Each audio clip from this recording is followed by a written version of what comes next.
I'm Amelia Hutchinson. I am a third-year PhD candidate in history at the University of Cambridge.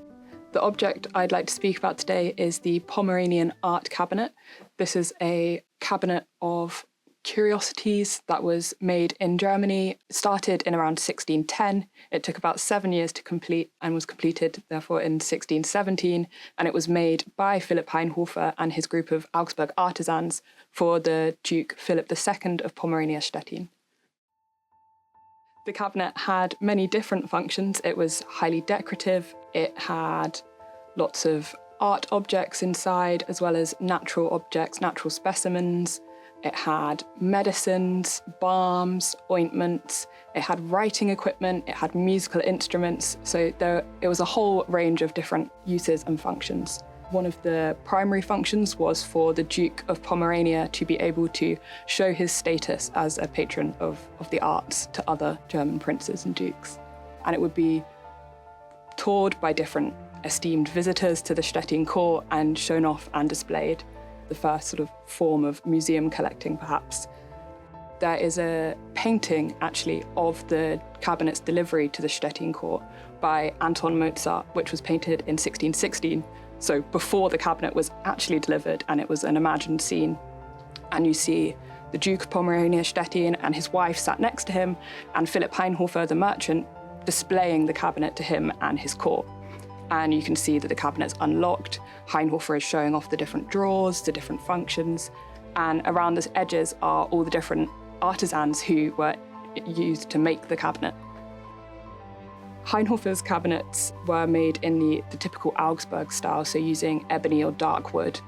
And they had lots of gold and silver work, but they also displayed lots of different rare, precious materials. They include panels of Italian stone-based art where the natural contours and patterns of these precious stones are used to create the landscape forms of the pieces. They also include lots of precious gemstones, pieces of coral, coconut shell mounts. The Pomeranian cabinet, it was first commissioned in 1610. When the Duke first wrote to Hainhofer, he called this a desk. And Hainhofer continued to call this a writing desk. A writing desk is the term that he used to describe all of his cabinets.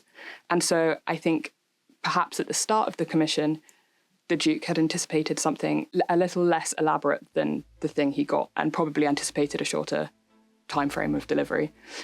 This commission spiraled. Hainhofer made a cabinet that he himself claimed to be one of the wonders of the world. He used this to sort of justify his delays in being able to deliver the cabinet. The costs of the cabinet themselves were extremely expensive. The Pomeranian cabinet cost Hainhofer upwards of 9,000 florins. This is extremely expensive for the time and was a significant outlay, to the point that Duke Philip, the patron of the cabinet, wrote to Hainhofer to ask him to please stop buying things because he could no longer finance the cabinet. The cabinet was delivered in 1617. Only several months after the cabinet was delivered, the Duke died, and so really never got to experience perhaps the cabinet in its full glory. And his successor didn't pay the debts accumulated by Hainhofer for this cabinet. And so Hainhofer was making these cabinets at his own expense, sort of in credit to his patrons. The Pomeranian cabinet was the first of his major commissions, but Hainhofer made several other of these art cabinets right up until his death in 1647. All of them took several years to complete. Why Hainhofer is really interesting is because he had lots of different roles, or he was a man of many different talents. Not only a merchant, but he also worked as a diplomat and also as a spy. And I think these other roles really show how, as a merchant, he was able to gain access to these courts, which is something that is, it's not common for many merchants in this period to be so integrated into court life and be corresponding with so many eminent patrons. And I think his role as a diplomat and spy really bolster his position in this sense. What these cabinets are doing is not just showing the affluence and the ability of princes to spend these extortionate amounts of money, but also their ability to engage with with the world, with art, with nature, with technologies and sciences, and these things are very much overlapping in this period. And so they're rich not only financially, but they're rich in knowledge and privileged knowledge. They're able to access these new goods, and they're able to understand these new concepts and new technologies.